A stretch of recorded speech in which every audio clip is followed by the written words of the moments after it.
નમસ્કાર વિદ્યાર્થી મિત્રો, આપ સૌ છેલ્લા 2 દિવસથી આઈસી નો આર્ટિકલ 13 અને આર્ટિકલ 368 ભારતીય બંધારણના જે છે એનો સ્પેશિયલ એપિસોડ આપ સૌ મિત્રોએ જોયો અને આપ સૌ મિત્રોનો ખૂબ સારો પ્રતિસાદ મને પ્રાપ્ત થયો। એના માટે આપ સૌ મિત્રોનો તહે દિલથી આભાર માનું છું। Thank you. તમે નહીં, થેન્ક યુ હું કહું છું દોસ્તો આપ સૌ મિત્રોને કે આપ સૌ મિત્રો આટલો સરસ રીતે અભ્યાસ કરી રહ્યા છો, જેનો મને ખૂબ જ આનંદ છે। અને જે વિદ્યાર્થી મિત્રો આખો વિડીયો જોવે છે અને તલસ્પર્શ રીતે બંધારણનો જ્યારે અભ્યાસ કરે છે ત્યારે મને ખરેખર એવી અનુભૂતિ થાય છે કે આ જે કંઈ પણ મહેનત આઈસી દ્વારા વિદ્યાર્થીઓ માટે કરવામાં આવે છે એ ખરેખર દિલથી લેખે લાગે છે। એટલે આવી જ રીતે મિત્રો પરીક્ષા સુધી આપ સૌ મિત્રો તલસ્પર્શી રીતે અભ્યાસ કરતા રહેજો। હું પણ ખૂબ સરસ રીતે જેને કહી શકાય કે આપને સારામાં સારું કેમ સમજાવી શકું, સારામાં સારો કેમ અભ્યાસ કરાવી શકું, એના માટે હું પણ મિત્રો ખૂબ જ મહેનત કરીશ આપના સુધી પહોંચવાની। પણ જે વિદ્યાર્થી મિત્રો હજી પણ મતલબ આપણા વિડીયો નથી પહોંચ્યા અને જે વિદ્યાર્થીઓ હજી આપણા વિડીયો નથી જોતા, એટલા માટે કહું છું કે આપ સૌ મિત્રોને મારી નમ્ર વિનંતી છે કે આપણો વિડીયો જે કોઈ પણ વિદ્યાર્થી મિત્રો તૈયારી કરતા હોય એવા દરેકે દરેક વિદ્યાર્થી મિત્રો સુધી પહોંચાડો। આપણે ગુજરાતના જે કોઈ પણ વિદ્યાર્થીઓ છે સ્પર્ધાત્મક પરીક્ષાની તૈયારી કરે છે એના માટે આપણે સૌએ નિમિત્ત બનવું છે। તમારે મારે, તમે બધા પણ આઈસી પરિવારના જ છો, એટલે તમારા બધાના જે પ્રતિસાદ આવ્યા છે મને એનો મને ખૂબ આનંદ થાય છે મિત્રો। અને આવા નવા પ્રતિસાદ આપતા રહેજો, આઈસને તમારી પોતાની સમજતા રહેજો અને આઈસી દ્વારા ICE Magic, ICE Miracle, ICE Daily Dose અને હવે યુટ્યુબના બંધારણના વિડીયો અને યુટ્યુબના કરંટ અફેરના વિડીયો આપ સૌ સુધી પહોંચાડતા રહીશું। ઘણા બધા વિદ્યાર્થી મિત્રોનું સજેશન પણ છે કે સર બંધારણની સાથે સાથે મોક ટેસ્ટ સિરીઝ પણ શરૂ કરો। બિન સચિવાલયની જ્યારે પહેલી પરીક્ષા લેવાની રદ થયા પહેલાની ત્યારે લગભગ આઈસી દ્વારા 145 જેટલા પેપર, રોજનું એક પેપર આવી રીતે ફ્રી ઓફ આપણે રોજે રોજ ટેલિગ્રામ ચેનલની અંદર મૂકતા હતા। આપ સૌ મિત્રોને પણ વિનંતી કરું છું કે આઈસની ટેલિગ્રામ તમે બધા જોઈન કરીને રાખો। એની અંદર અલગ અલગ પ્રકારના પરીક્ષા લક્ષી બિલકુલ બિનજરૂરી કોઈ જ પ્રકારનું મટીરીયલ આપણે થ્રો નથી કરતા। એકદમ એક્ઝામ ઓરિએન્ટેડ અને વિદ્યાર્થીઓને ખરેખર ઉપયોગમાં થાય એવું મટીરીયલ આપણે મૂકીએ છીએ। એટલે બધા વિદ્યાર્થી મિત્રો આઈસની ટેલિગ્રામ ચેનલ છે આઈસ રાજકોટ ઓફિશિયલ, આ આઈસ રાજકોટ ઓફિશિયલ નામની જે ટેલિગ્રામ ચેનલ છે એમાં પણ આપણી પાછી 2 ટેલિગ્રામ ચેનલ છે, બેના નામ છે આઈસ રાજકોટ ઓફિશિયલ। એકની અંદર અપ્રોક્સિમેટલી 79,000 જેટલા સબસ્ક્રાઇબર છે, જ્યારે બીજી ટેલિગ્રામ ચેનલની અંદર 33,300 જેટલા સબસ્ક્રાઇબર છે। તો બંને ટેલિગ્રામ ચેનલ આપ સૌ મિત્રો જોઈન કરી લેજો। યુટ્યુબ તો જોઈન કરી જશે અને મારા વિડીયો સ્પર્ધાત્મક પરીક્ષાની તૈયારી કરતા છેવાડાના વિદ્યાર્થી સુધી પહોંચાડવા માટે હું આપ સૌ મિત્રોને નમ્ર અપીલ કરું છું મિત્રો। છેલ્લા 2 એપિસોડની અંદર ઘણા બધા વિદ્યાર્થીઓએ ઘણા બધા પ્રશ્નો મને પૂછ્યા છે। તમારા પ્રશ્ન પૂછવા આપનો અધિકાર છે, જવાબ આપવી મારી ફરજ છે, પણ રેગ્યુલર વિડીયોઝની અંદર જો હું કોમેન્ટના જવાબ આપવા માટે જઈશ તો કદાચ એવું બનશે કે આપણો આખો લેક્ચર 1.5 કલાકનો માત્ર કોમેન્ટના પ્રત્યુત્તરમાં થઈ જશે। એટલા માટે એના માટે મેં નવું વિચાર્યું છે કે ભાઈ વિદ્યાર્થીઓને દર રવિવારે એક સરસ મજાનો ક્વેરી લેક્ચર આપીશ કે જે કોઈ પણ વિદ્યાર્થી મિત્રોએ મને કોમેન્ટની અંદર પ્રશ્ન પૂછ્યા છે એ પ્રશ્નનો પ્રત્યુત્તર આ ક્વેરી લેક્ચરની અંદર ખૂબ સારી રીતે સમજાવીશ। કારણ કે ઘણા બધા વિદ્યાર્થી મિત્રોએ ખૂબ સરસ મજાના પ્રશ્નો પૂછ્યા છે અને એનો ખરેખર સાચી રીતે સમજાવીને જવાબ આપતા મારે 25 મિનિટ 30 મિનિટનો સમય લાગે। તો વિદ્યાર્થીઓ તમારા જે પ્રશ્નો છે એનો જવાબ આપવા માટે, એની સમજ શક્તિ આપવા માટે હું પોતે પ્રતિબદ્ધ છું। તો એના માટે આપણે એક ક્વેરી લેક્ચર સ્પેશિયલી આયોજિત કરશું। વિશેષ સમય ન લેતા આજના લેક્ચરની શરૂઆત કરવા માટે જઈ રહ્યો છું મિત્રો। અને આજે આપણો જે પ્રશ્ન છે એ મૂળભૂત અધિકાર સાથે સંલગ્ન પ્રશ્ન છે અને મૂળભૂત અધિકારની આપણે શરૂઆત કરી છે। આપણે પહેલો લેક્ચર ભર્યો હતો કે અધિકાર એટલે શું અને અધિકાર કોને કહેવાય એ સમજ્યા, ત્યાર પછી આપણે 2 સ્પેશિયલ એપિસોડ જોયા, આર્ટિકલ 13 અને આર્ટિકલ 368 સાથે સંલગ્ન હતા। એ બંને એપિસોડનો આપણે ખૂબ સરસ રીતે અભ્યાસ કર્યો। સુપ્રીમ કોર્ટના મહત્વના જે કોઈ પણ ચુકાદાઓ આવ્યા એનો પણ આપણે ખૂબ સરસ રીતે અભ્યાસ કર્યો મિત્રો। તો આપણે એક વસ્તુ સમજાતા કે ભાઈ મૂળભૂત અધિકાર એટલે શું અને મૂળભૂત અધિકાર કોને કહેવાય। તો આપણે વાત કરી હતી કે ભાઈ મૂળભૂત અધિકાર લોકશાહીનું મૂળભૂત તત્વ છે। મૂળભૂત અધિકાર છે તો જ લોકશાહી છે, મૂળભૂત અધિકાર નથી તો લોકશાહી પણ નથી। અને મૂળભૂત અધિકારની વ્યાખ્યા પણ આપણે સમજાતા કે વ્યક્તિના વિકાસ માટે જરૂરી અને આવશ્યક એવા હકોને મૂળભૂત હકો કહેવામાં આવે છે। આવા મૂળભૂત અધિકારો ભારતીય બંધારણના ભાગ 3 માં અનુચ્છેદ 12 થી 35 અંતર્ગત આપવામાં આવેલા છે મિત્રો। આપણું જ્યારે બંધારણ બન્યું ત્યારે બંધારણની અંદર ટોટલ 7 મૂળભૂત અધિકાર હતા। આમાંથી એક મૂળભૂત અધિકાર એટલે કે મિલકતનો મૂળભૂત અધિકાર 44માં બંધારણીય સુધારા દ્વારા 1978 રદ કરી દેવામાં આવ્યો. એટલે વર્તમાનની અંદર આપણી પાસે આપણા બંધારણમાં મિત્રો 6 મૂળભૂત અધિકાર છે. હવે એ 6 મૂળભૂત અધિકારને પેલા જરાક બ્રીફ કરી દઉં. તો પેલા તો જેને કહી શકાય કે સમાનતાનો મૂળભૂત અધિકાર છે, અને આ સમાનતાનો મૂળભૂત અધિકાર ભારતીય બંધારણના અનુચ્છેદ 14 થી 18 માં આપવામાં આવ્યો છે. ત્યાર પછી બીજો મૂળભૂત અધિકાર સ્વતંત્રતાનો મૂળભૂત અધિકાર છે. સ્વતંત્રતાનો મૂળભૂત અધિકાર ભારતીય બંધારણના અનુચ્છેદ 19 થી 22 માં આપવામાં આવ્યો છે. ત્યાર પછી શોષણ વિરુદ્ધનો મૂળભૂત અધિકાર, મતલબ કે શોષણ ન કરી શકાય એના માટેનો મૂળભૂત અધિકાર છે, કોઈ નાગરિકનું શોષણ ન થાય એના માટેનો મૂળભૂત અધિકાર છે, અને જે આપવામાં આવ્યો છે અનુચ્છેદ 23 અને 24 માં.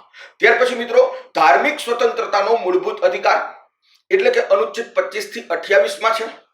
ત્યાર પછી લઘુમતીઓના હિતોનું રક્ષણ કરતો સાંસ્કૃતિક અને શૈક્ષણિક વિષયક મૂળભૂત અધિકાર જે અનુચ્છેદ 29 અને 30 માં છે.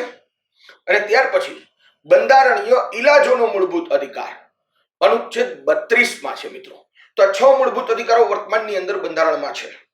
પેલા જે હતા 7 હતા, એક રદ થઈ ગયો, મિલકતનો મૂળભૂત અધિકાર 44 માં બંધારણીય સુધારા દ્વારા 1978 માં. એટલે વર્તમાનમાં 6 છે. હવે પ્રશ્ન જોઈએ મિત્રો, મૂળભૂત અધિકારને આપણે જરાક બ્રીફ કર્યા, એની વ્યાખ્યા જોઈ, અને ત્યાંથી હવે આગળ વધું છું. આપણા દેશના બંધારણમાં જે કોઈ પણ મૂળભૂત અધિકારોને સ્થાન આપ્યું છે એ મૂળભૂત અધિકારો અમેરિકા દેશના બંધારણથી પ્રભાવિત છે. અમેરિકા દેશના બંધારણથી પ્રભાવિત મૂળભૂત અધિકારો ભારતીય બંધારણના ભાગ 3 માં આપવામાં આવ્યા છે. અહીંયા આપણે પ્રશ્ન પૂછ્યો છે કે નીચેનામાંથી યોગ્ય વિકલ્પની પસંદગી કરો, અને એની અંદર આપણે પહેલો ઓપ્શન આપ્યો છે કે મેગ્ના કાર્ટા મૂળભૂત ફરજો સાથે સંબંધિત દસ્તાવેજ છે. તો એવું નથી મિત્રો. મેગ્ના કાર્ટા શું હતો પહેલા તો એની વાત કરીએ. તો કે ભાઈ મેગ્ના કાર્ટા જે છે ઈ નું ગુજરાતી થાય છે. મેગ્ના કાર્ટા મૂળભૂત રીતે લેટિન ભાષાનો શબ્દ છે, અને એનો અર્થ થાય છે વિશાળ અધિકાર પત્ર. અને વાત કરું છું મેગ્ના કાર્ટા ઉદ્ભવ્યો હતો ઈસવીસન 1215 માં. ઈસવીસન 1215 ની અંદર બ્રિટનનો રાજા હતો, એમનું નામ હતું, ઇંગ્લેન્ડનો રાજા હતા, એમનું નામ હતું મિત્રો રાજા જોન. અને રાજા જોનની સામે કેટલાક વિદ્રોહીઓએ વિદ્રોહ કર્યો હતો. એટલે રાજાએ એમની સાથે સંધિ કરી, અને આ જે સંધિ કરી રાજાએ વિદ્રોહીઓ સાથે, એની અંદર કેટલીક વસ્તુની સંધિમાં ગેરંટી આપવામાં આવી. આપણે પહેલા પણ વાત કરી અધિકાર એટલે શું, એ લેક્ચરની અંદર સમજાતા કે ભાઈ અધિકાર જે છે એ આપણને કેટલીક વસ્તુની ગેરંટી આપે, કેટલીક વસ્તુની ખાતરી પૂરી પાડે. એટલે જે કંઈ પણ વસ્તુની ગેરંટી આપી એને અધિકારનું સ્વરૂપ ધારણ કર્યું. એટલે વિશ્વમાં સૌપ્રથમ મૂળભૂત અધિકારોનો ઉલ્લેખ મેગ્ના કાર્ટામાં થયેલો જોવા મળે છે. મેગ્ના કાર્ટા ક્યાં બહાર પાડ્યો હતો? તો કે ઇંગ્લેન્ડમાં. કોણે બહાર પાડ્યો હતો? તો કે રાજા જોને. શા માટે બહાર પાડ્યો હતો? તો કે વિદ્રોહીઓ સાથે જે સંધિ કરવામાં આવી, એ સંધિની અંદર કેટલીક શરતો હતી, અને એ શરતો જે છે એના દ્વારા રાજાએ વિદ્રોહીઓને કેટલીક ખાતરીઓ પૂરી પાડી હતી, અને જે ખાતરીઓ પૂરી પાડી હતી એને અધિકારનું સ્વરૂપ ધારણ કર્યું. તો ઈસવીસન 1215 ની અંદર આ ઘટના બની. એટલે વિશ્વની અંદર સૌપ્રથમ મૂળભૂત અધિકારોનો ઉલ્લેખ મેગ્ના કાર્ટામાં થયેલો જોવા મળે છે મિત્રો. ત્યાર પછી મૂળભૂત અધિકારોને બંધારણમાં સ્થાન આપનારો પહેલો દેશ એટલે અમેરિકા. અમેરિકા એટલા માટે મિત્રો કારણ કે અમેરિકાએ વિશ્વનું પ્રથમ લિખિત બંધારણ બનાવ્યું. બીજું કે અમેરિકા વિશ્વની પ્રથમ લોકશાહી છે. હવે લોકશાહી તમે તો જ છો કે જો તમે નાગરિકોને મૂળભૂત અધિકાર આપો છો. તો વિશ્વની પ્રથમ લોકશાહી, first democratic country of the world એટલે અમેરિકા. તો અમેરિકાએ લોકશાહી બનવું હોય તો સ્વાભાવિક રીતે મૂળભૂત અધિકારો રાખવા જ પડે, તો જ લોકશાહી કહેવાય. એટલે વિશ્વમાં મૂળભૂત અધિકારોનો ઉલ્લેખ કરનાર, બંધારણમાં ઉલ્લેખ કરનાર પ્રથમ દેશ પણ અમેરિકા. વિશ્વની પ્રથમ લોકશાહી પણ અમેરિકા મિત્રો. વિશ્વનું પ્રથમ લિખિત બંધારણ તૈયાર કરનાર દેશ પણ અમેરિકા. અને અમેરિકા જે છે એને પહેલા વહેલા વિશ્વમાં મૂળભૂત અધિકારો બંધારણમાં સ્થાન આપ્યા, નાગરિકોને ભોગવવા માટે આપ્યા. હવે આપણે પણ મૂળભૂત અધિકારો, આપણે પણ લોકશાહી દેશ બન્યા, આપણે સંસદીય પદ્ધતિની લોકશાહી દેશ બન્યા. અમેરિકા ભલે પ્રમુખગત હતો, આપણે સંસદીય પદ્ધતિની લોકશાહી, પણ લોકશાહી તો હતા. તો લોકશાહી શેને લઈને અસ્તિત્વમાં આવે? તો કે મૂળભૂત અધિકારને લઈને. એટલે આપણું જ્યારે બંધારણ તૈયાર થતું હતું, આપણું જ્યારે બંધારણ બનતું હતું, ત્યારે આપણે મૂળભૂત અધિકારો ક્યાંથી લેવા એ બી એક પ્રશ્ન હતો. તો જેની સૌ પ્રથમ અને સૌથી જૂની લોકશાહી છે, જેને મૂળભૂત અધિકારોને પહેલા વહેલા બંધારણમાં સ્થાન આપ્યા છે, એના મૂળભૂત અધિકારો 250 વર્ષના અંતે સારા ખરાબ કયા હોય એનો ભેદનો અનુભવ આ 250 વર્ષમાં મળી ગયો હતો. એટલે આપણે અમેરિકા દેશના બંધારણમાંથી મૂળભૂત અધિકાર લીધા. હું વાત એ કરી રહ્યો છું કે આપણે અમેરિકા દેશના બંધારણમાંથી જ મૂળભૂત અધિકાર શા માટે લીધા. તો એની પાછળનું કોઈ કારણ હોય તો એ હતું કે એની લોકશાહી સૌથી જૂની લોકશાહી હતી, અને સૌથી જૂની હોય એટલે અનુભવની એરણે, કસોટીની એરણ ઉપર ચડેલા મૂળભૂત અધિકારો હતા, અને એ આપણને તૈયાર મળતા હતા. જો આપણે જ આપણી રીતે મૂળભૂત અધિકાર બનાવીએ અને પછી બંધારણમાં મૂકીએ તો એમાંથી સારા ખરાબ કયા એનો અનુભવ લેતા આપણે બીજા 250 વર્ષ જાય. એટલા માટે બંધારણના ઘડવૈયાઓએ મૂળભૂત અધિકારો અમેરિકામાંથી લીધા છે મિત્રો, અને આપણા મૂળભૂત અધિકારો અમેરિકા દેશના બંધારણથી પ્રભાવિત છે. અંગ્રેજોના સમયે પણ ભારતીયો દ્વારા મૂળભૂત અધિકારોની માગણી કરવામાં આવી હતી, કારણ કે આપણે સમાનતા જોતી હતી, આપણે સ્વતંત્રતા જોતી હતી, આપણે ધાર્મિક સ્વતંત્રતા જોતી હતી. તો એના માટે થઈને આપણે અંગ્રેજો પાસે માગણી કરી હતી, પણ અંગ્રેજો આપણને અધિકાર ન આપે, કારણ કે અંગ્રેજો આપણી ઉપર રાજ કરવા માટે આવ્યા હતા. આવી માગણી કરવામાં આવી હતી મિત્રો. કરાચી અધિવેશન, ભારતીય રાષ્ટ્રીય કોંગ્રેસનું જે કરાચી અધિવેશન હતું, જે 26 થી 31 માર્ચની વચ્ચે ઈસવીસન 1930 ની અંદર ભરવામાં આવ્યું હતું, જેના અધ્યક્ષ હતા મિત્રો સરદાર વલ્લભભાઈ પટેલ સાહેબ. એ સરદાર વલ્લભભાઈ પટેલ સાહેબની અધ્યક્ષતા અંતર્ગત ભારતીય રાષ્ટ્રીય કોંગ્રેસના અધિવેશનમાં આપણે અંગ્રેજો પાસે મૂળભૂત અધિકારોની માગણી કરી હતી મિત્રો. નહોતા આપ્યા એ વાત અલગ છે, પણ માગણી આ ભારતીય રાષ્ટ્રીય કોંગ્રેસના સરદાર વલ્લભભાઈ પટેલ સાહેબના કરાચી અધિવેશનમાં આપણે માગણી કરેલી હતી. યાદ રાખજો, ફેક્ટ બેઝ વસ્તુ છે. અમુક વર્ગ 3 ની પરીક્ષાઓમાં ફેક્ટ બેઝ સવાલ પૂછાઈ જાય. આપણે ફેક્ટ અને કન્સેપ્ટ બેયનો અભ્યાસ કરવાનો છે. અને ત્યાર પછી ઈસવીસન 1945 ની અંદર તેજ બહાદુર સપ્રુ સાહેબ જે હતા, એ તેજ બહાદુર સપ્રુ સાહેબે મૂળભૂત અધિકારો માટેનો એક અહેવાલ તૈયાર કર્યો હતો, અને મૂળભૂત અધિકારોને બંધારણમાં સ્થાન આપવા માટે ભાર આપવાનું તેજ બહાદુર સપ્રુ સાહેબે જણાવ્યું હતું 1945માં. ત્યાર પછી મિત્રો 9 ડિસેમ્બર 1946 ના રોજ ભારતીય બંધારણ સભાની પહેલી બેઠક મળી. બંધારણ સભાની અંદર બંધારણ બનાવવા માટે અલગ અલગ પ્રકારની સમિતિઓને અલગ અલગ કાર્યો સોંપવામાં આવ્યા હતા. એના માટે મૂળભૂત અધિકારોનું કાર્ય કરવા માટે પણ એક સમિતિ બનાવી હતી. એ સમિતિનું નામ હતું મિત્રો મૂળભૂત અધિકારો અને અલ્પસંખ્યક સમિતિ. એ મૂળભૂત અધિકારો અને અલ્પસંખ્યક સમિતિ જે હતી એના અધ્યક્ષ હતા મિત્રો સરદાર વલ્લભભાઈ પટેલ સાહેબ. હવે આ જે મૂળભૂત અધિકારો અને અલ્પસંખ્યક સમિતિ હતી એની અંડરમાં બીજી 2 પેટા સમિતિ હતી. એક મૂળ સમિતિ મૂળભૂત અધિકારો અને અલ્પસંખ્યક સમિતિ, જેના અધ્યક્ષ હતા સરદાર વલ્લભભાઈ પટેલ સાહેબ. એની નીચે બીજી 2 પેટા સમિતિ એટલે કે ઉપસમિતિઓ બનાવી હતી. એક હતી મૂળભૂત અધિકાર ઉપસમિતિ, અને બીજી જે હતી એ હતી મિત્રો અલ્પસંખ્યક પેટા સમિતિ.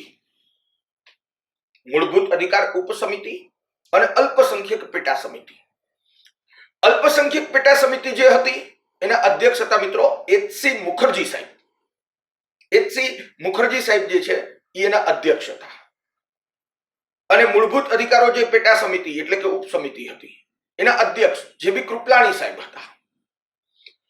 તો મૂળભૂત અધિકારો અને અલ્પસંખ્યક સમિતિ જે મુખ્ય સમિતિ હતી એના અધ્યક્ષ સરદાર વલ્લભભાઈ પટેલ. મૂળભૂત અધિકારો પેટા સમિતિના અધ્યક્ષ જે.બી. કૃપલાણી સાહેબ, અને અલ્પસંખ્યક પેટા સમિતિ એટલે કે ઉપસમિતિના અધ્યક્ષ એચ.સી. મુખર્જી સાહેબ હતા. અને બંધારણના ભાગ 3 ની અંદર મૂળભૂત અધિકારોને રાખવાનું આપણે નક્કી કર્યું મિત્રો, કારણ કે તો જ આપણે લોકશાહી તરીકે આપણી ઓળખ કે આપણું સંબોધન કરાવી શકીએ. એટલે મૂળભૂત અધિકારો લોકશાહીનું મૂળભૂત તત્વ છે. હવે અહીંયા પેલા ઓપ્શનની અંદર આપણે વાત કરી છે મિત્રો કે મેગ્ના કાર્ટા એ મૂળભૂત ફરજો સાથે સંબંધિત દસ્તાવેજ છે. તો મૂળભૂત ફરજો સાથે સંબંધિત નથી મિત્રો, મૂળભૂત અધિકારો સાથે સંબંધિત દસ્તાવેજ છે. મૂળભૂત અધિકારો સાથે, મૂળભૂત હકો સાથે સંબંધિત દસ્તાવેજ છે. એનો અર્થ થાય છે વિશાળ અધિકાર પત્ર. તો પેલું વિધાન જે છે મિત્રો એ ખોટું આવશે. મૂળભૂત અધિકારો જ્યાંથી શરૂ થાય છે અનુચ્છેદ 12 થી અનુચ્છેદ 12 થી 35 એટલે મૂળભૂત અધિકારો. એમાં 12 અને 13 વિશે આપણે અભ્યાસ કરી ગયા છીએ. 12 શું છે એના વિશે વાત કરું છું. બીજું વિધાન અનુચ્છેદ 12 સાથે સંલગ્ન છે. બીજું વિધાન કહે છે કે રાજ્યમાં રાષ્ટ્રીયકૃત બેંકો અને ન્યાયપાલિકાઓનો સમાવેશ થાય છે. તો અનુચ્છેદ 12 માં કોનો સમાવેશ થાય છે અને અનુચ્છેદ 12 શું છે એના વિશે પહેલા તો આપણે વાત કરીએ. તો કે અનુચ્છેદ 12 એટલે રાજ્યની વ્યાખ્યા આપે છે. અનુચ્છેદ 12 એટલે મિત્રો રાજ્યની વ્યાખ્યા વાત કરે છે. જો રાજ્યની વ્યાખ્યા બંધારણમાં 2 જગ્યાએ આપી છે. હમણાં આપનામાંથી જ કોઈ કોમેન્ટમાં પ્રશ્ન પૂછ્યો હતો, એની જરાક વાત કરી દો. એક આપી છે અનુચ્છેદ 12 માં રાજ્યની વ્યાખ્યા. અનુચ્છેદ 12 માં જે રાજ્યની વ્યાખ્યા આપી છે એ માત્ર ભારતીય બંધારણના ભાગ 3 સાથે જ સંલગ્ન છે. માત્ર ભારતીય બંધારણના ભાગ 3 માં જ્યાં જ્યાં રાજ્ય શબ્દનો મતલબ થાય, જ્યાં જ્યાં રાજ્ય શબ્દ આવે, એ રાજ્ય શબ્દનો મતલબ તમારે શું કરવાનો એનો અર્થ ભાગ 3 માં જે જગ્યાએ રાજ્ય શબ્દનો ઉપયોગ થયો હોય એ રાજ્ય શબ્દનો અર્થ શું કરવાનો, શું થશે, એની વાત અનુચ્છેદ 12 માં કરવામાં આવી છે. બીજું બંધારણમાં ભારતીય બંધારણના ભાગ 4 માં અનુચ્છેદ 36 માં પણ રાજ્યની વ્યાખ્યા આપેલી છે. આજે અનુચ્છેદ 36 માં રાજ્યની વ્યાખ્યા આપી છે એ ભારતીય બંધારણના ભાગ 4 રાજનીતિના માર્ગદર્શક સિદ્ધાંતો એટલે કે નીતિ નિર્દેશક તત્વો માટે આપેલી છે. એ વાત અલગ થઈ ગઈ કે વર્તમાન સમયની અંદર અનુચ્છેદ 12 ની રાજ્યની વ્યાખ્યા અને અનુચ્છેદ 36 ની રાજ્યની વ્યાખ્યા, અનુચ્છેદ 12 ની રાજ્યની વ્યાખ્યા અને અનુચ્છેદ 36 ની રાજ્યની વ્યાખ્યા ની પરિભાષામાં વર્તમાન સમયમાં કોઈ જ તફાવત નથી. એટલે અનુચ્છેદ 36 થી રાજ્યની વ્યાખ્યા શું થાય એવું પૂછે તોય ઈ જ વાત જવાબમાં આવે, અને અનુચ્છેદ 12 થી રાજ્યની વ્યાખ્યા શું થાય એવું પૂછે તોય જવાબમાં ઈ જ આવે. કારણ કે અત્યારે બેની રાજ્યની વ્યાખ્યાની પરિભાષા સમાન છે. પણ અનુચ્છેદ 12 માં જે રાજ્યની વ્યાખ્યા આપેલી છે એ માત્ર ભાગ 3 પૂરતી જ આપેલી છે. ખાસ યાદ રાખજો, પરીક્ષાના વિધાનમાં પ્રશ્ન પૂછી નાખે કે અનુચ્છેદ 12 માં ઉપયોગમાં લેવાયેલી રાજ્યની વ્યાખ્યા શબ્દનો પ્રયોગ સમગ્ર બંધારણ સાથે સંલગ્ન છે. તો ના, સમગ્ર બંધારણ સાથે નથી, માત્ર ભાગ 3 સાથે જ સંલગ્ન છે. અનુચ્છેદ 12 થી 35 માટે જ સંલગ્ન છે. તો ભાગ 3 માં જે જગ્યાએ રાજ્ય શબ્દ આવે એ રાજ્ય શબ્દનું અર્થઘટન, એનું ઇન્ટરપ્રિટેશન, એનો મતલબ શું કરવાનો એ વાત મિત્રો અનુચ્છેદ 12 માં કરી છે. તો જોઈએ કે રાજ્ય શબ્દની વ્યાખ્યામાં અનુચ્છેદ 12 માં કોનો સમાવેશ કરવામાં આવ્યો છે. રાજ્ય એટલે શું? તો પહેલી વસ્તુ તો કે રાજ્યશાસ્ત્રની પરિભાષામાં રાજ્ય શબ્દનો મતલબ થાય દેશ. રાજ્ય શબ્દનો મતલબ થાય દેશ. આપણે અગાઉના વિડીયોમાં અભ્યાસ કર્યો હતો. રાજ્યશાસ્ત્રની પરિભાષામાં રાજ્ય શબ્દનો મતલબ દેશ થાય છે. હવે દેશ છે એ અમૂર્ત છે. દેશ છે અમૂર્ત છે અને દેશનું મૂર્ત સ્વરૂપ એટલે સરકાર છે.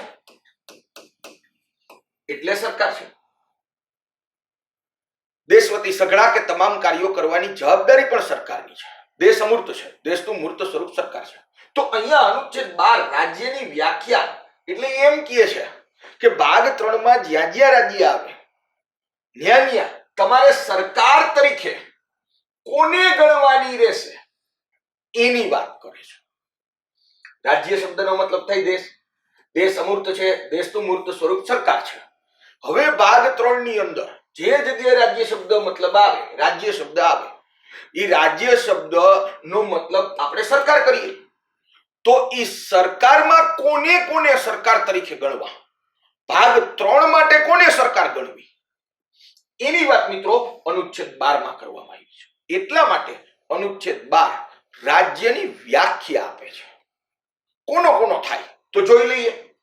એક, કેન્દ્રની કારોબારી. કેન્દ્રની કારોબારી એટલે કોણ? કેન્દ્રની કારોબારી એટલે રાષ્ટ્રપતિ, ઉપરાષ્ટ્રપતિ, વડાપ્રધાન, મંત્રીમંડળ, એટર્ની જનરલ અને તમામ સરકારી કર્મચારી, કેન્દ્ર સરકારના તમામ સરકારી કર્મચારી, આ જે આખો સમૂહ છે એને કહેવાય કેન્દ્રની કારોબારી. બીજું કોનો સમાવેશ થાય? તો કે કેન્દ્રની ધારાસભા. કેન્દ્રની ધારાસભા એટલે કોણ? તો કે સંસદ. સંસદ કયો કે કેન્દ્રની ધારાસભા કયો, બે વાત એક જ. સંસદ, એનો સમાવેશ રાજ્યની વ્યાખ્યામાં થાય છે. આપણે ગઈકાલે એક વસ્તુ ભણ્યા હતા કે મૂળભૂત અધિકારની વિરુદ્ધના કાયદાઓ રાજ્ય બનાવી શકશે નહીં. તો રાજ્ય નહીં બનાવી શકે એટલે કોણ નહીં બનાવી શકે?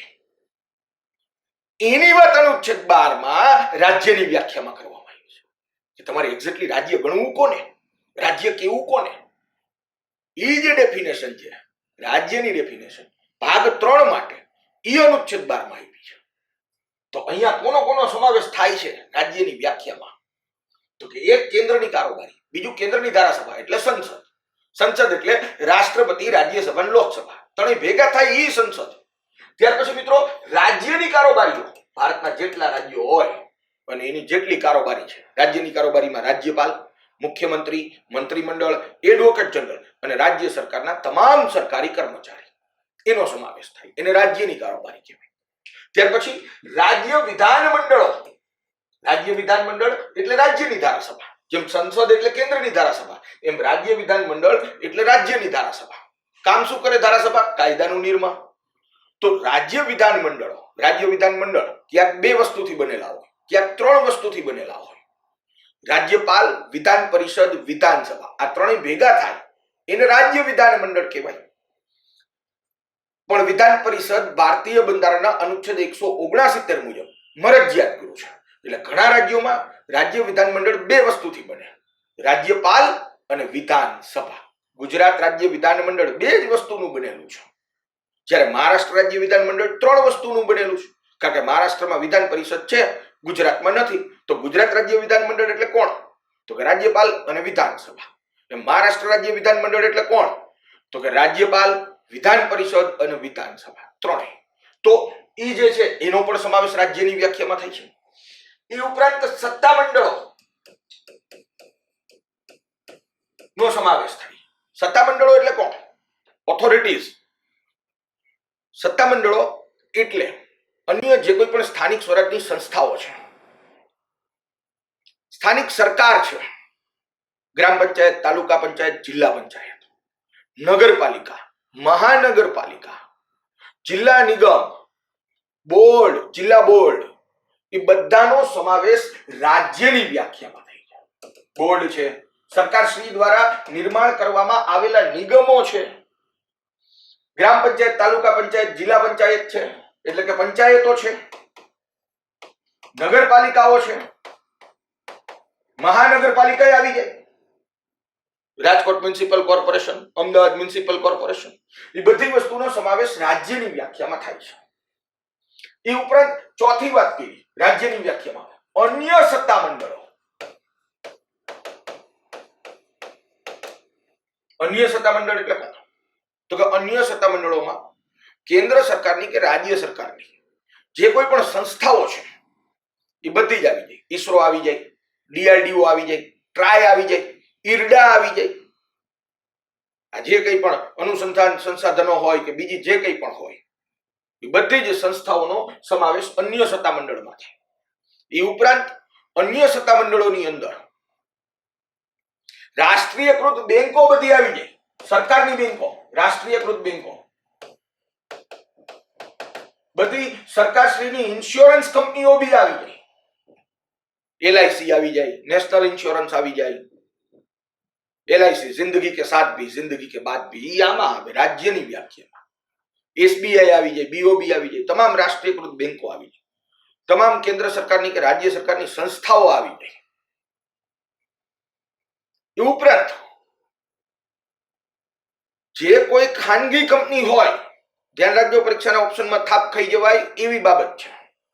જે કોઈ ખાનગી કંપની હોય અને સરકારશ્રી પાસેથી નાણાકીય સહાયતા કે નાણાં પ્રાપ્ત કરતી હોય સરકારના કોઈ કાર્ય માટે, તો જ્યાં સુધી સરકારનું કાર્ય કરે છે નાણાંની પ્રાપ્તિ કરીને, ત્યાં સુધી એ ખાનગી કંપની પણ રાજ્યની વ્યાખ્યામાં સમાવિષ્ટ રહેશે.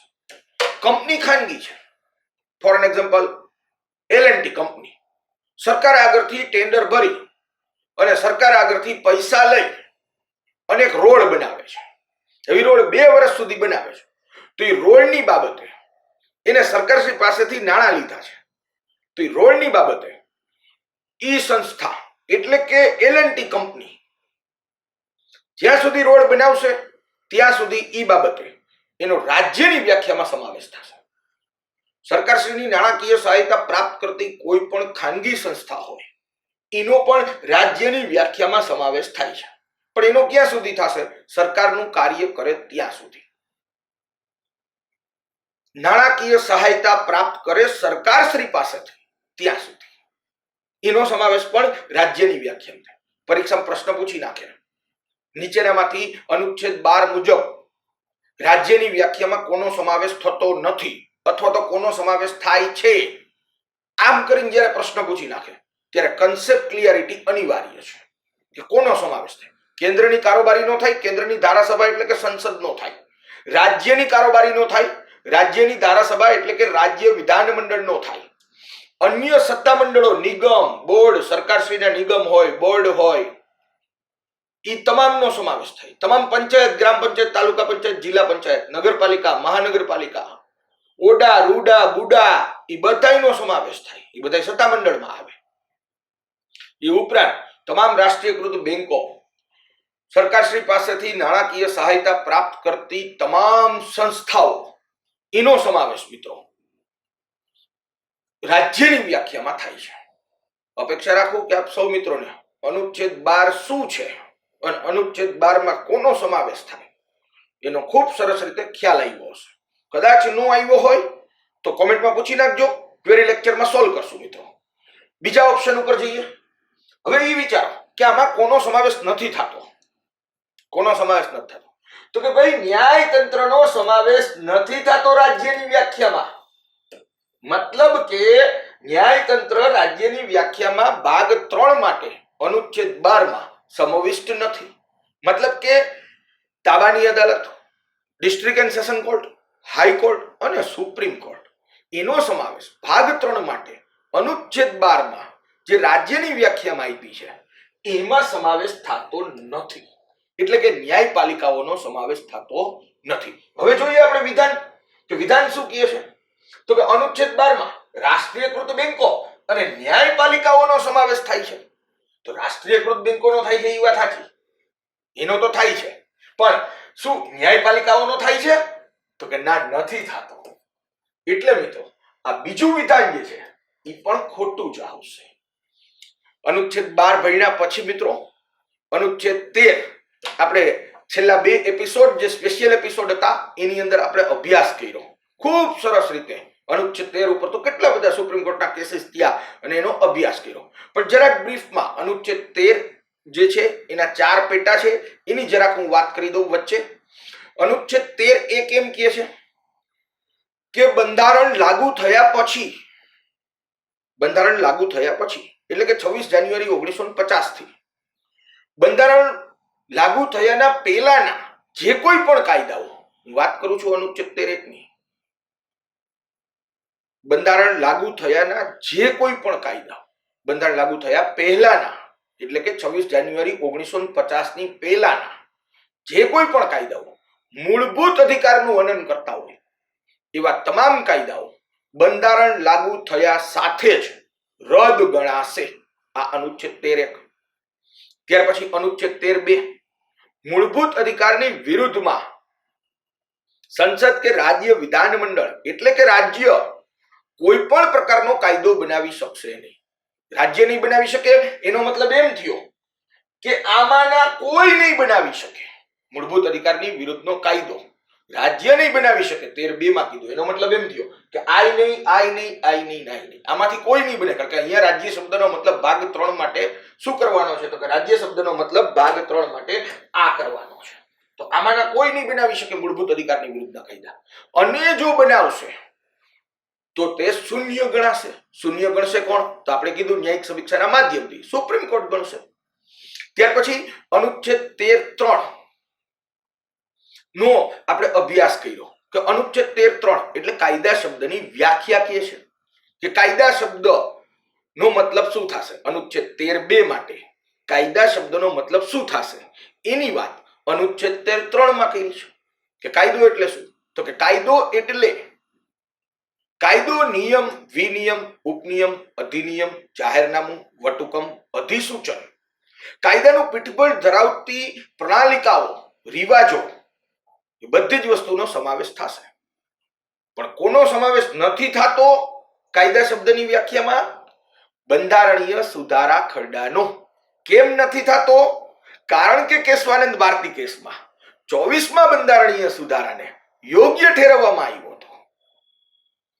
એટલા માટે કાયદા શબ્દની વ્યાખ્યામાં બંધારણીય સુધારા ખરડા શબ્દનો સમાવેશ થતો નથી. એનો મતલબ એમ થાય કે મૂળભૂત અધિકારની વિરુદ્ધમાં એક વસ્તુ કરી શકાય છે. શું? બંધારણીય સુધારો. પણ જે જગ્યાએ બંધારણીય સુધારો થાય છે એને જો મૂળ શરતના કહી દઈએ, સુપ્રીમ કોર્ટ એને મૂળ શરતના કહી દે તો પછી બંધારણીય સુધારો કેવો થઈ જાય છે? રદ થઈ જાય. અને મૂળ શરતના કોને કેવી એ તો કેશવાનંદ ભારતી કેસમાં સુપ્રીમ કોર્ટે કીધું જ છે કે અમે સમયે સમયે નક્કી કરશું.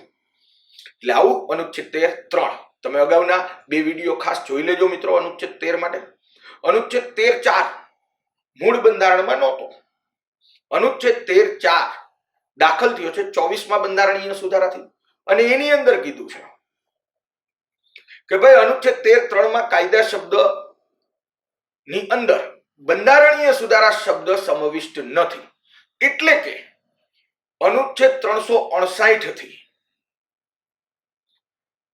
જે કોઈ પણ પ્રકારનો બંધારણીય સુધારો કરીએ, મૂળભૂત અધિકારમાં કરીએ, ભાગ 3 માં કરીએ તો એની સાથે અનુચ્છેદ 13(2) ને કોઈ લેવા દેવા રહેશે નહીં. એ 13(4). હવે આજે આપણે બહુ મહત્વના અનુચ્છેદ ઉપર જવું છે. આપણે શરૂ કરી રહ્યા છીએ સમાનતાનો મૂળભૂત અધિકાર. સમાનતાનો મૂળભૂત અધિકાર ભારત દેશની અંદર વ્યક્તિઓ વચ્ચે કે નાગરિકો વચ્ચે સમાનતાની સ્થાપના કરવા માટે છે. ભારતીય બંધારણના અનુચ્છેદ 14 થી 18 માં સમાનતાનો મૂળભૂત અધિકાર આપવામાં આવ્યો છે. કારણ કે આપણે લોકશાહી દેશ છીએ. લોકશાહી દેશ હોય તો નાગરિકોને સ્વતંત્રતા આપવી પડે. પણ સ્વતંત્રતા ક્યારે આવે? તો કે સમાનતા હોય તો જ. સમાનતા વગર મિત્રો ક્યારેય પણ ને કદી પણ સ્વતંત્રતા અસ્તિત્વમાં નથી આવી શકતી. સમાનતા છે તો જ સ્વતંત્રતા છે. સમાનતા નથી તો સ્વતંત્રતા પણ નથી મિત્રો. કારણ કે જ્યાં સુધી અસમાનતા હોય ને ત્યાં સુધી આની સ્વતંત્રતા છીનવે. પણ આ બે સમાન હોય તો જ સ્વતંત્રતા ભોગવી શકાય. એટલે સમાનતા વગર સ્વતંત્રતા અસ્તિત્વમાં આવતી નથી. એટલે ભારતીય બંધારણમાં પેલા તો સમાનતાનો મૂળભૂત અધિકાર આપ્યો, પેલા તો સમાનતા સ્થાપવાની વાત કરી. અને ભારતનું બંધારણ કયા કયા પ્રકારની સમાનતાનો મૂળભૂત અધિકાર આપે છે એની વાત અનુચ્છેદ 14 થી 18 માં છે. કે પેલા સમાનતા સ્થપાશે ને પછી જ સ્વતંત્રતાની પ્રાપ્તિ થશે. એટલે બીજો મૂળભૂત અધિકાર શેનો આપ્યો? તો કે સ્વતંત્રતાનો મૂળભૂત અધિકાર અનુચ્છેદ 19 થી 22 માં આપ્યો. બંધારણના ઘડવે બહુ સમજી વિચારીને બંધારણ બનાવ્યું છે. એમને નથી બનાવ્યું કે હાલો બધાયમાંથી લઈ એવું નથી. બંધારણ ખૂબ સરસ મજાનો સમજવાનો વિષય છે, અન્ડરસ્ટેન્ડિંગ નો સબ્જેક્ટ છે. એટલે સમાનતાનો મૂળભૂત અધિકાર અનુચ્છેદ 14 થી 18 માં આપ્યો. અનુચ્છેદ 14 જે છે એની અંદર શું વાત કરી છે? એના સાથે ત્રીજું વિધાન છે એ સંલગ્ન છે. હવે અહીંયા કીધું અનુચ્છેદ 14 માં કે કાયદા સમક્ષ સમાનતા. અનુચ્છેદ 14 માં લખેલું છે કાયદા સમક્ષ સમાનતા. અને બીજું અનુચ્છેદ 14 માં લખ્યું છે કે કાયદાનું સમાન રક્ષણ થી રાજ્ય દ્વારા વંચિત કરી શકાય નહીં. જો આવ્યો ને અહીંયા રાજ્ય શબ્દ આવ્યો, જોયો તો રાજ્ય દ્વારા એટલે કોના દ્વારા? તો અનુચ્છેદ 12 માં જે રાજ્યની વ્યાખ્યા આપી છે ને એના દ્વારા. ખ્યાલ આવ્યો? અનુચ્છેદ 12 નો કોન્સેપ્ટ ક્લિયર થાય છે.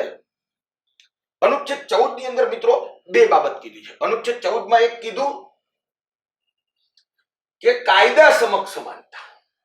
ભારતના રાજ્ય ક્ષેત્રના દરેક વ્યક્તિઓને, અહીં આખું વાક્ય એમ છે કે ભારતના રાજ્ય ક્ષેત્રના એટલે કે ટેરિટરી ઓફ ઇન્ડિયાના. ટેરિટરી ઓફ ઇન્ડિયા એટલે અનુચ્છેદ યાદ કરો અગાઉનો, અનુચ્છેદ 1(3). ટેરિટરી ઓફ ઇન્ડિયામાં 3 વસ્તુનો સમાવેશ થાય. ટેરિટરી ઓફ ઇન્ડિયાના એટલે કે ભારતના રાજ્ય ક્ષેત્રના દરેક વ્યક્તિને કાયદા સમક્ષ સમાનતા અને કાયદાના સમાન રક્ષણથી રાજ્ય દ્વારા વંચિત કરી શકાશે નહીં. ભારતના રાજ્ય ક્ષેત્રના અનુચ્છેદ 14 માં શું કીધું?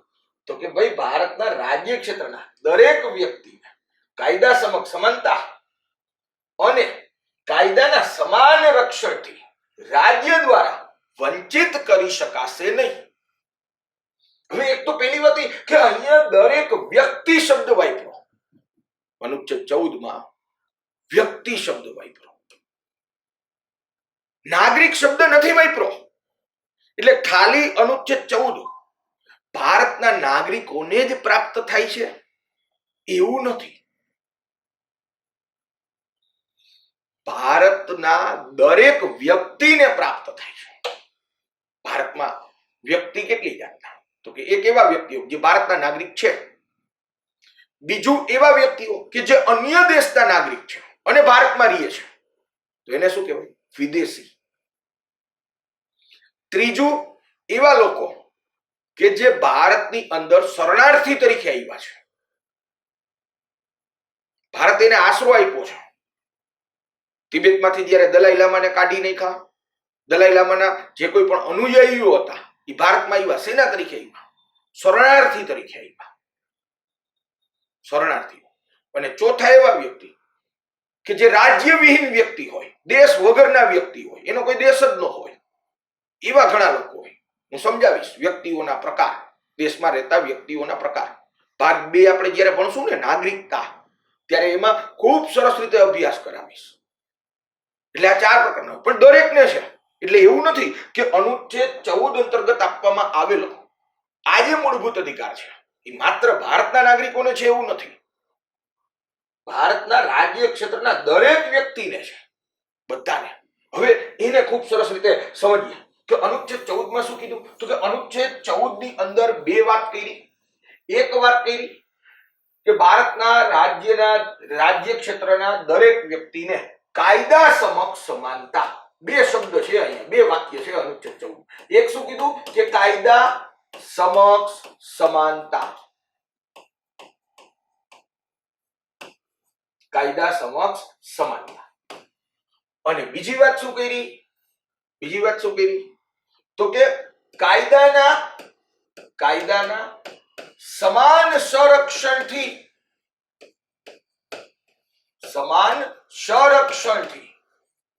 રાજ્ય દ્વારા વંચિત કરી શકાય નહીં. 2 વાત છે, એક જ અનુચ્છેદમાં 2 વાત છે. કાયદા સમક્ષ સમાનતા. પેલા આ વિધાનને સમજીએ. કાયદા સમક્ષ સમાનતા એટલે શું? કાયદા સમક્ષ સમાનતા કોને કહેવાય? તો કે ભાઈ જે કોઈ પણ કાયદો છે ને એ તમામને એક સરખી રીતે સમાન રીતે લાગુ પડશે. મતલબ કે કાયદાની નજરમાં સૌ સરખા. મતલબ કે કાયદો કોઈની પણ સાથે ભેદભાવ નહીં કરી શકે. મતલબ કે એક જ કાયદો બધાય માટે સરખો. મતલબ કે અમીર વ્યક્તિને પણ કાયદો લાગુ પડે, ગરીબમાં ગરીબ વ્યક્તિને પણ કાયદો લાગુ પડે, મોટા માણસ પ્રતિષ્ઠિત માણસને પણ કાયદો લાગુ પડે, નાનામાં નાના બિચારા વ્યક્તિને પણ કાયદો લાગુ પડશે. વ્યક્તિ કોઈ પણ હોય, ડઝન્ટ મેટર. કાયદા સમક્ષ સમાનતા. કાયદાની નજરમાં સૌ સરખા. કાયદો કોઈ ભેદભાવ નથી કરતો. કાયદો બધાને એક સરખી રીતે સમાન રીતે લાગુ કરે છે. કદાચ કોઈ મોટો માણસ કોઈનું ખૂન કરી નાખે, બહુ પૈસા વાળો વ્યક્તિ હોય અને કોઈનું ખૂન કરી નાખે, અને એક ગરીબ વ્યક્તિ હોય અને ઈ કોકનું ખૂન કરી નાખે, તો બેયને સજા તો હરખી જ થાય, બેયને કાયદો તો લાગુ પડે જ. મોટો માણસ હોય, પૈસા વાળો હોય, એને જેલમાં જવું પડે. ગરીબ માણસ હોય એને જેલમાં જવું પડે. કેમ? તો કે કાયદા સમક્ષ સમાનતા. કાયદાની નજરમાં સૌ સરખા. કાયદો નથી જોતો તમે અમીર છો કે ગરીબ છો. કાયદો નથી જોતો કે તમે મોટા માણસ છો કે નાનો માણસ છો. હવે આ જે સકલ્પના છે કાયદા સમક્ષ સમાનતા, એ સકલ્પનાને મિત્રો નકારાત્મક સકલ્પના કહેવામાં આવે છે.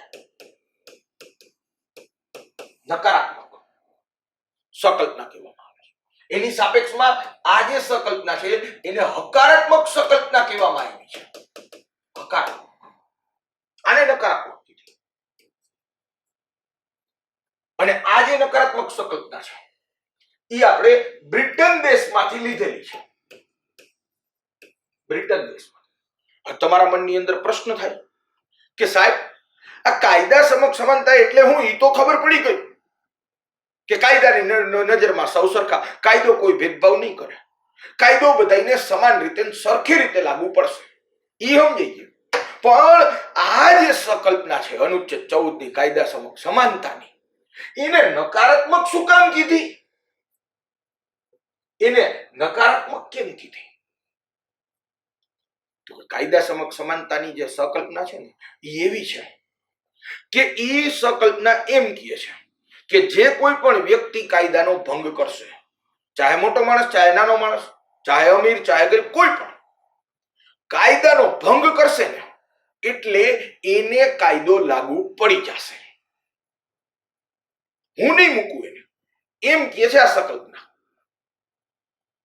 એટલે આ સંકલ્પના એવી છે કાયદા સમક્ષ સમાનતાની કે જે વ્યક્તિની સ્થિતિ, પરિસ્થિતિ અને સંજોગને ધ્યાને નથી લેતી, એટલે આ સંકલ્પનાને નકારાત્મક કીધી છે. નો સમજાણો? મને ખબર છે હજી નહીં સમજાય, મારે ઉદાહરણ આપવું પડશે ને પછી સમજાય. આ સંકલ્પના એવી છે કે તમારી સ્થિતિ, પરિસ્થિતિ અને સંજોગને ધ્યાને નથી લેતી. તમે કાયદાનો ભંગ કરો, કઈ સ્થિતિમાં કર્યો, કઈ પરિસ્થિતિમાં કર્યો, કઈ સંજોગોમાં કર્યો, ડઝન્ટ મેટર, કાયદો સીધો લાગુ જ પડી જશે.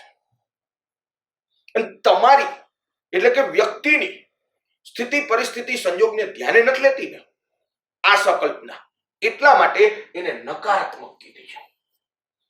હવે ધારો કે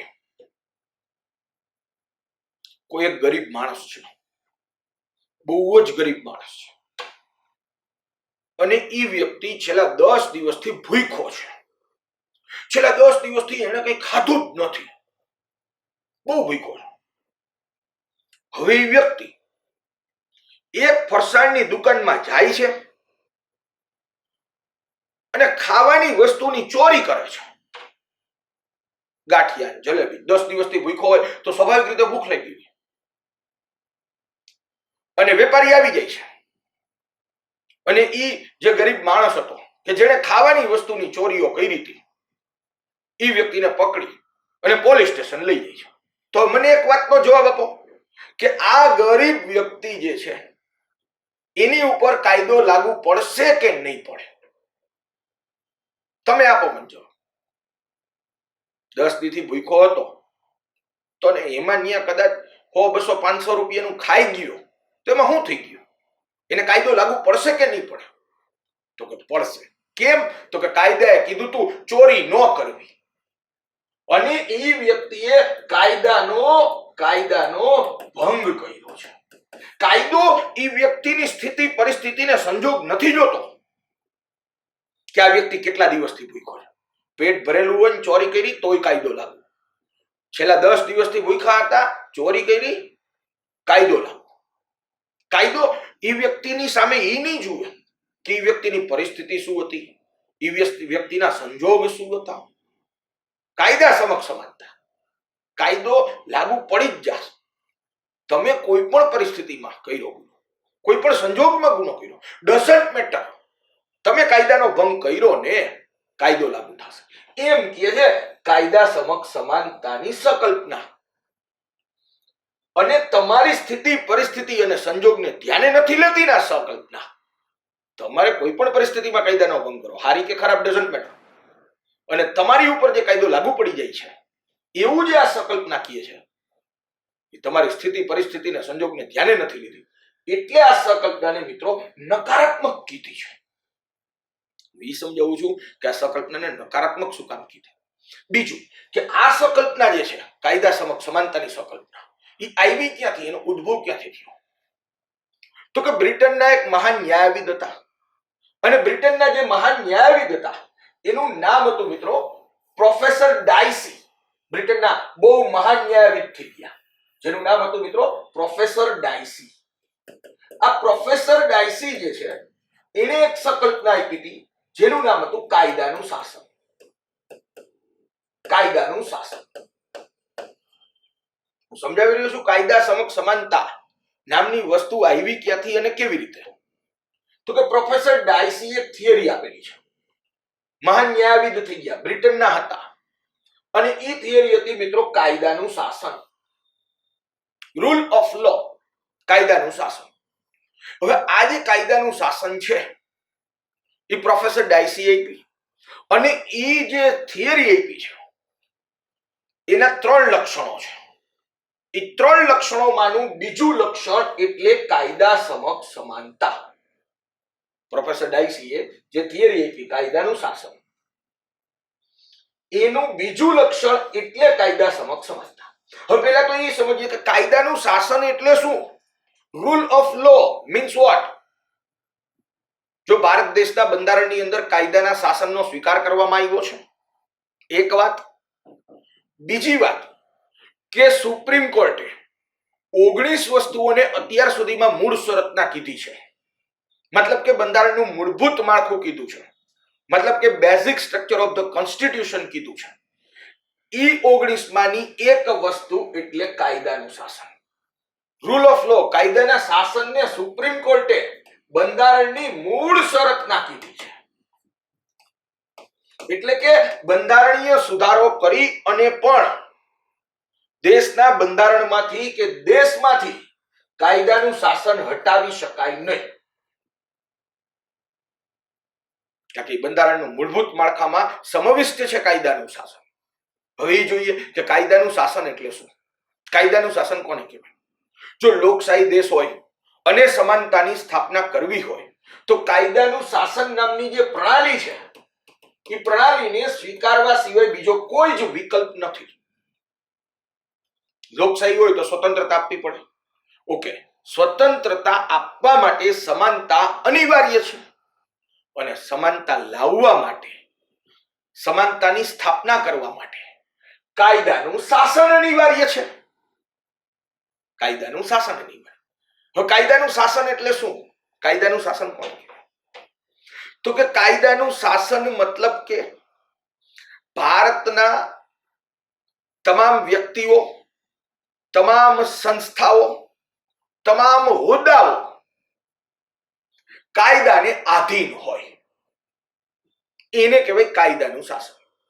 કાયદાના શાસનની પ્રણાલીનો સ્વીકાર થાય એટલે દેશના તમામ વ્યક્તિ, તમામ હોદ્દા, તમામ કંપનીએ કાયદા મુજબ ચાલવું પડે. કાયદો કહે એમ જ કરવાનું. કાયદો જે વસ્તુની ના પાડે એ નહીં કરવાની. કાયદો જે વસ્તુ કરવાનું કહે એ માનવાની જ. એને કહેવાય મિત્રો કાયદાનું શાસન. એને કહેવાય કાયદાનું શાસન. એટલે કાયદાનું શાસન નું પહેલું લક્ષણ કીધું છે કે કાયદો સર્વોપરી છે. કાયદાના શાસનનું પહેલું લક્ષણ કે કાયદો સર્વોપરી છે. કારણ કે કાયદાનું શાસન તો જ સ્થપાઈ શકે કે જો કાયદો સર્વોપરી હોય. મતલબ કે કાયદાથી ઉપર કોઈ નહીં. હું અહીંયા જે વાત કરું છું ને એ રાજાશાહીથી વિરુદ્ધની વાત કરું છું. કાયદાનું શાસન સ્થાપવા માટે પેલું તત્વ પ્રોફેસર ડાયસી પેલું લક્ષણ કહે છે કે ભાઈ કાયદો સર્વોપરી હોય. આ પેલું લક્ષણ. કારણ કે કાયદો સર્વોપરી હોય ને તો જ કાયદાનું શાસન સ્થપાય. વ્યક્તિ નહીં, કાયદો સર્વોપરી. સંસ્થા નહીં, કાયદો સર્વોપરી. દેશની અંદર જેટલું પણ શાસન ચાલે એ એક તો કાયદાથી ચાલે અને કાયદાનું માનવા માટે સંસ્થા, વ્યક્તિ, હોદ્દા બધા જ બંધાયેલા, બધા જ કાયદાને આધીન હોય. એને કાયદાનું શાસન કહેવાય. પણ એ કાયદાનું શાસન થાય ક્યારે કે જો તમે તમારા દેશમાં કાયદાને સર્વોપરી રાખો તો. અને સૌથી અગત્યની વસ્તુ, કાયદાના શાસનનું બીજું લક્ષણ કીધું કાયદા સમક્ષ સમાનતા. કાયદા સમક્ષ સમાનતા તો જ સ્થપાય કે જો કાયદો સર્વોપરી હોય. આ વસ્તુ તો જ શક્ય બને કે જો આ હોય. જ્યાં સુધી કાયદો સર્વોપરી ન હોય ત્યાં સુધી કાયદા સમક્ષ સમાનતાની સ્થાપના જ ન થઈ શકે. તમે વિચારો, રાજાશાહી હોય તો રાજાશાહીની અંદર રાજા પોતે કોઈ કાયદાનો ભંગ કરે તો એને કાયદો લાગુ પડે ખરો? તો કે ના, રાજાને કાયદો લાગુ ન પડે. રાજાને કાયદો લાગુ નથી પડતો, ઇટ મીન્સ કે ન્યા કાયદા સમક્ષ સમાનતા નથી. રાજાશાહીમાં કાયદા સમક્ષ સમાનતા નથી હોતી. કેમ? તો કે રાજાને કાયદો લાગુ નથી પડતો, એટલે રાજાશાહીમાં કાયદા સમક્ષ સમાનતા નથી. હવે રાજાશાહીની અંદર કાયદા સમક્ષ સમાનતા કેમ નથી? તો કે ત્યાં કાયદો સર્વોપરી નથી, રાજા સર્વોપરી છે. ત્યાં કાયદાથી ઉપર રાજા છે અને કાયદાથી ઉપર રાજા છે એટલે કાયદો રાજાને લાગુ નથી પડતો અને કાયદો રાજાને લાગુ નથી પડતો એટલે ત્યાં કાયદા સમક્ષ સમાનતા નથી. મતલબ કે કાયદાની નજરમાં સૌ સરખા નથી. મતલબ કે કાયદો રાજાશાહીની અંદર રાજાને લાગુ નહીં પડે, રાજાના સગા સંબંધીઓને લાગુ નહીં પડે, રાજાના યુવરાજને લાગુ નહીં પડે. તો કેટલાકને લાગુ પડે ને કેટલાકને ન પડે. એને કાયદા સમક્ષ સમાનતા ન કહેવાય. કાયદા સમક્ષ સમાનતા એટલે બધાને સમાન રીતે લાગુ પડે અને બધાને સમાન રીતે તો જ લાગુ પાડી શકાય કે જો કાયદો પોતે સર્વોપરી હોય. કાયદો સર્વોપરી હોય, રાજાથી ઉપર હોય કાયદો. સર્વોપરી રાજા નહીં, કાયદો હોય. જો કાયદો સર્વોપરી રાખો તો રાજા નહીં લાગુ પડશે, યુવરાજ નહીં લાગુ પડશે, રાજાના સગા સંબંધી નહીં લાગુ પડશે, તો બધાને લાગુ પડશે. એટલે તમારે જો કાયદા સમક્ષ સમાનતાની સ્થાપના કરવી હોય તો કાયદાને સર્વોપરી રાખવો પડે.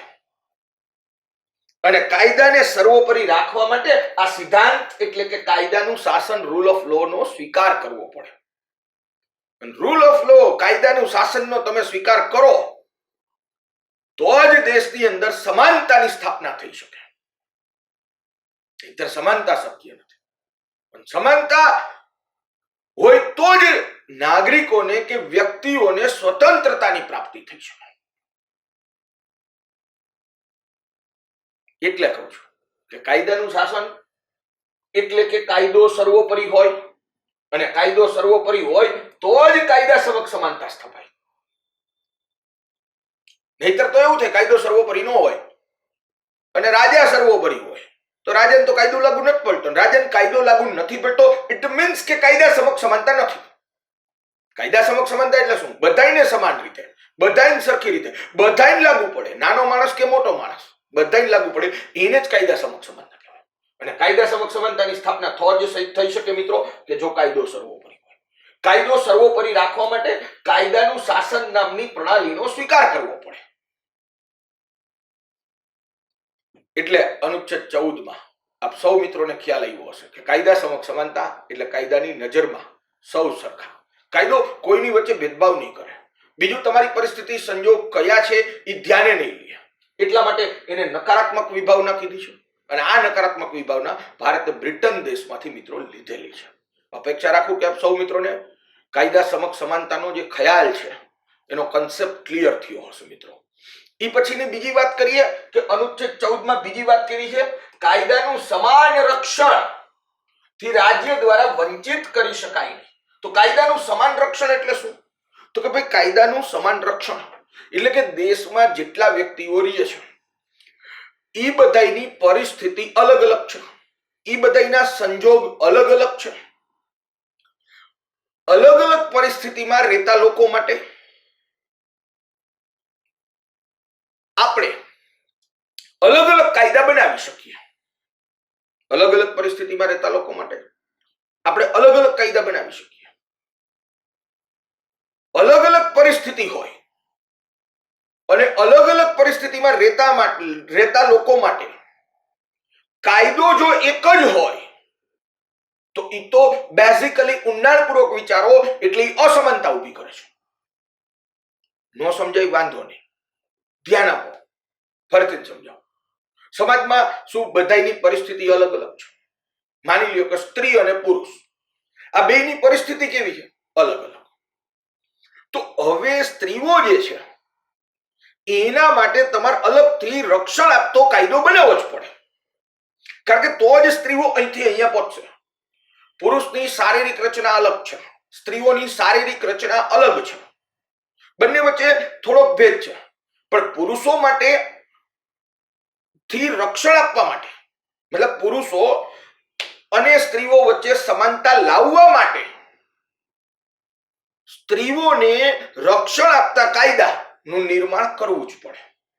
કારણ કે આ પુરુષ છે, આ સ્ત્રી છે, બંનેની પરિસ્થિતિ, બંનેની શારીરિક રચના બધું અલગ અલગ છે. હવે આ સ્ત્રીઓ અને આ પુરુષો આ બંને વચ્ચે અસમાનતા છે.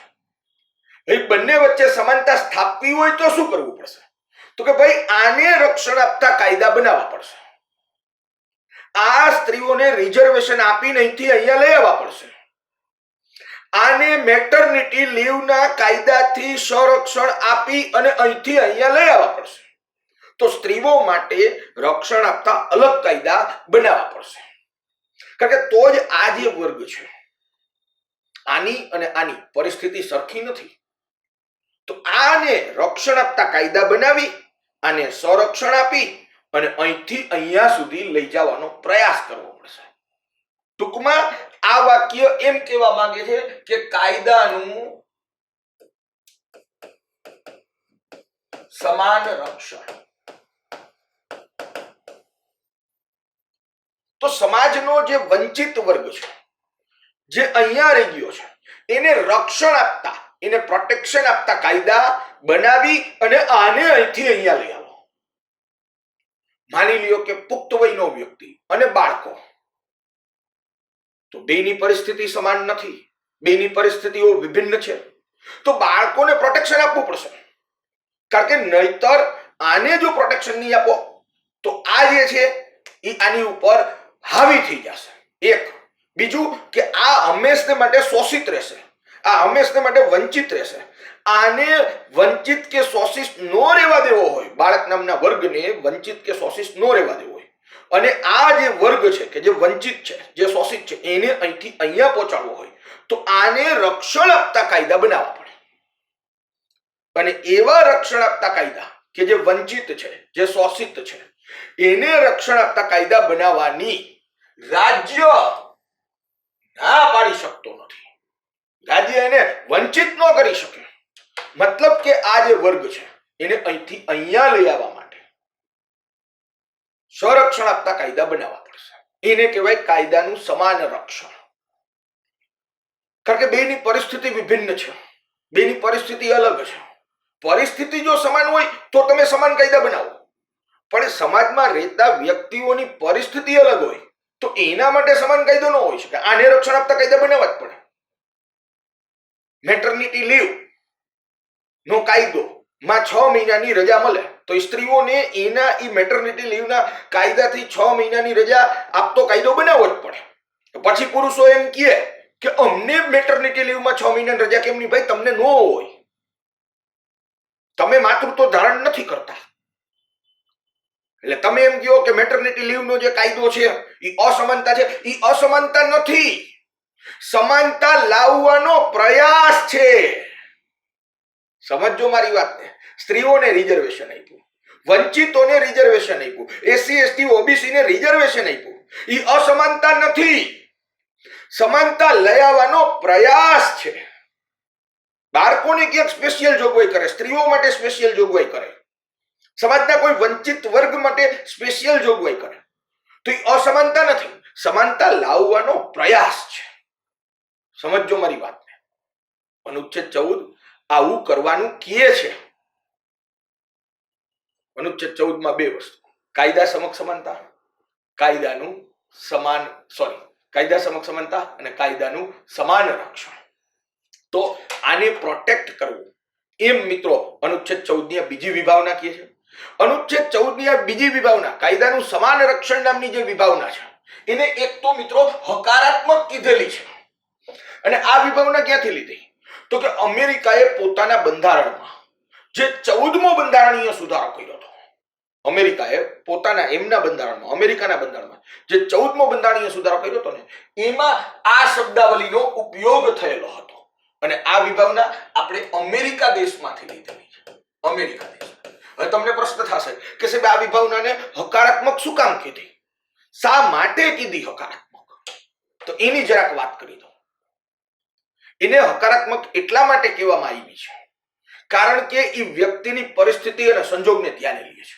આ વિભાવના એ સમજે છે કે આ વંચિત છે, આ શોષિત છે, આ વર્ગ છે એ વંચિત છે અને આની પરિસ્થિતિ અને આના સંજોગોને ધ્યાને લેવાનું કહે છે આ વિભાવના. એટલે આ વિભાવના વ્યક્તિની પરિસ્થિતિ અને સંજોગને ધ્યાને લે છે ને, એટલે આને હકારાત્મક કીધી. આ વ્યક્તિની સ્થિતિ, પરિસ્થિતિ અને સંજોગને ધ્યાને નથી લેતી, એટલે આને નકારાત્મક કીધી. સમજો મારી વાતને. આ થયો મિત્રો અનુચ્છેદ 14, કાયદા સમક્ષ સમાનતા, કાયદાનું સમાન રક્ષણ. અપેક્ષા રાખું કે આપ સૌ મિત્રોને અનુચ્છેદ 14 વિશે સંપૂર્ણ ખ્યાલ આવ્યો હશે. પણ અનુચ્છેદ 14 ના કેટલાક અપવાદ પણ છે, કાયદા સમક્ષ સમાનતાના કેટલાક અપવાદ પણ છે. એ અપવાદો કયા છે? પણ એ અપવાદ છે, એને તમારે કાયદા સમક્ષ સમાનતાનું ઉલ્લંઘન નથી સમજવાનું, કારણ કે બંધારણ ખુદ એ બાબતે અપવાદ કરે છે. તો કે અનુચ્છેદ 361 અંતર્ગત રાષ્ટ્રપતિશ્રી અને રાજ્યપાલોને કાયદા સમક્ષ સમાનતાનો અપવાદ કરી અને કેટલાક વિશેષાધિકારો આપવામાં આવ્યા છે. અનુચ્છેદ 105 અંતર્ગત સંસદના સદસ્યોને કેટલાક વિશેષાધિકારો પ્રાપ્ત છે. આપણે સંસદીય વિશેષાધિકારોનો અભ્યાસ કરશું, એનો આખો સ્પેશિયલ ટોપિક લઈશું, કયા કયા વિશેષાધિકારો છે, ત્યારે વિશેષમાં સમજાવીશ. પણ અનુચ્છેદ 14 ના અપવાદ કયા? તો કે એક અનુચ્છેદ 361 કે જે રાષ્ટ્રપતિ અને રાજ્યપાલોને કેટલાક વિશેષાધિકારો આપે છે અને કાયદા સમક્ષ સમાનતાનો અપવાદ છે. એવી જ રીતે અનુચ્છેદ 105 અંતર્ગત સંસદના સદસ્યોને કેટલાક વિશેષાધિકારો પ્રાપ્ત છે.